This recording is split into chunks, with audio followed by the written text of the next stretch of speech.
मी श्रुती नवराष्ट्रामध्ये आपलं स्वागत आहे। खरं तर राज्य सरकारच्या निर्णयानुसार शिक्षण नियमांमध्ये कुठेतरी बदल होताना आता आपल्याला पाहायला मिळत आहे। 5वी ते 8वीच्या विद्यार्थ्यांना उत्तीर्ण केलं जात होतं। त्यांना कमी गुण मिळाले असले तरीही त्यांना उत्तीर्ण केलं जात होतं। मात्र आता 5वी ते 8वीच्या विद्यार्थ्यांना कमीत कमी 50 ते 60 गुण मिळणं अनिवार्य असणार आहे, तरच त्यांना पुढच्या इयत्तेमध्ये बसवलं जाणार आहे। पण हा जो राज्य शासनाचा नियम आहे तो मुलांच्या अंतिम परीक्षेच्या वेळेस घेतला गेलेला निर्णय आहे। हा जो निर्णय आहे तो याच काळापासून अंमलबजावणी केली जाणार की येत्या काळापासून अंमलबजावणी केली जाणार हे पाहणं महत्त्वाचं ठरणार आहे। यावर पालकांची काय प्रतिक्रिया आहे हे आज आपण जाणून घेणार आहोत। मला योग्य वाटतं हा रूल ठीक आहे। 50-60% इज फाईन, तेवढं तर ठेवलं पाहिजे असं वाटतं। तुमचं काय मत आहे ताई? आधी पाहिजे. 30% 35 काहीतरी होतं ना? 35 होतं 35 होतं आता पाहिजे. एवढं ऍक्च्युली असायला पाहिजे I guess. हो. मुदतवाढीमध्ये पण वाढ केलेली आहे, फी मध्ये असू दे किंवा बसच्या वाढीमध्ये असू दे मुदतवाढ केलेली आहे, त्या संदर्भात काय सांगाल? कम्पेअर्ड टू दुसऱ्या सीबीएसई स्कूल यांची कमीच आहे आमच्या स्कूलची। I think for now it's fine.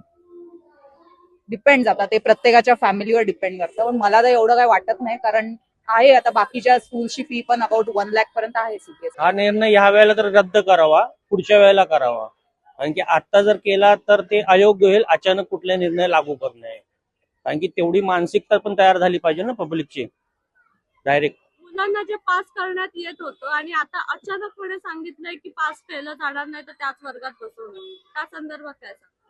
नाही, त्या संदर्भात तर आता ते शासन काय करतं त्याच्यावरती सर्व निर्णय डिपेंडेड आहे। नहीं 8 स्टैंडर्ड तक एटलीस्ट बच्चों को पास करना चाहिए, उसके बाद में फिर 9th 10th के लिए अगर नहीं होता है तो चलेगा। ये रूल अभी निकला है, मतलब बच्चों की एनुअल एग्जाम चल रही है और इतना लेट चल रही है। एनुअल एग्जाम तो ऑलरेडी हो चुके हैं इन लोग के, बट ऐसा नहीं अभी तक कि सरस्वती में 8 स्टैंडर्ड तक के 7 स्टैंडर्ड तक के पास कर रहे। तो अभी जो नया रूल्स आ रहा है मेरे ख्याल से वो सही नहीं रहेगा, तुरंत इसको इम्प्रूवमेंट नहीं होना चाहिए।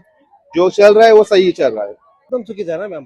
असं शाळेच्या एकदम आता निकाल लागतो, ह्या निकालाच्या दरम्यान तुम्ही जर सांगाल की 80% 60% म्हणजे मुलावर बढतर येतंय ना, मुलांवर कुठेतरी प्रेशर आल्याच्या नंतर ह्या गोष्टीचा कुठेतरी शासनाला विचार करावा लागेल ना, पालकांना येईन शासनाला विचार करावा लागेल। हा चुकीचा निर्णय आहे। चुकीचं आहे हे मत बरोबर नाही। पर्सेंटेजवर कुठल्या हे करतात ते लोक, सगळीच मुलं काय एका ह्याच्यावर पसंत नाही ना, ते आपल्याला पसंत नाही। हा जो निर्णय आहे तो राज्य शासनाने अंतिम वर्षात घेतलेला आहे, म्हणजे मुलांची आता वार्षिक परीक्षा सुरू आहे, तर हा निर्णय जो आहे तो आता लागू झाला पाहिजे की येत्या काळात लागू होईल? आता लागू होणं हे चुकीचं आहे का? आता नंतर ते ठरवतील ना। आता ही परीक्षा ते लोक प्रश्न विचारणार ना, प्रत्येक जण आता कोणचे हे आहे ना, शिक्षकांचं आता पेरेंट्स पण उद्या मिटिंग आहे त्यांची, त्या मिटिंग मध्ये काय ते ठरवतील ना। योग्य आहे। पण आता मुलांची कशी वार्षिक परीक्षा सुरू आहे आणि वार्षिक परीक्षा वाटून केल्याच्या नंतर हा नियम काढलेला आहे, त्यामुळे त्या अनुषंगाने तुमचं काय म्हणणं? सॉरी म्हणजे मला कळलं नाही तुम्हाला काय बोलायचंय।